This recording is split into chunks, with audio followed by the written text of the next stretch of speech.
At 6 o'clock, we got UAB, which started off its season with a win, traveling to Liberty, which also started off its season with a win. UAB favored by 6 points on ESPN+. And Liberty could lower that number to 2 independent teams that are still playoff eligible.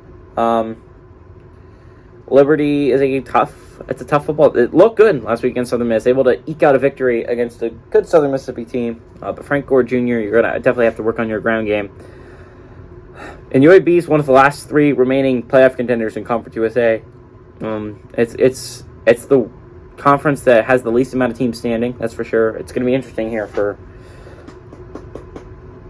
UAB, the Blazers. But Dylan Hopkins last week went 13-18, threw for 191 yards, a touchdown, 0 interception, 72.2% completion percentage against Alabama State, I want to say. And no, I think they went against Alabama A&M.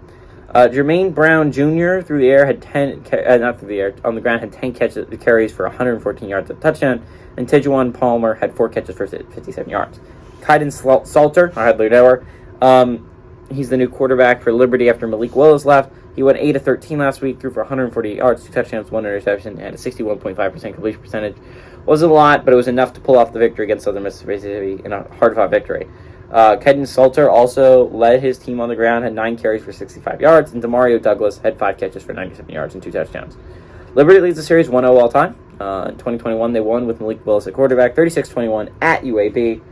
But UAB has a chance on the road here against a Liberty squad that isn't as in tune as they were last year. Again, they had Malik Willis last year, which was a large reason why they ended up winning all those football games. UAB has always been a solid Group of 5 program, and I think it's going to be interesting if UAB loses. It's down to 2 Conference USA programs that are still playoff eligible.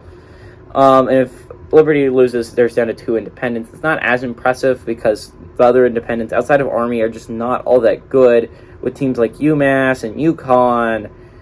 You don't get that reference. It's Rudolph the Red-Nosed Reindeer reference. Oh my god, I can't speak today.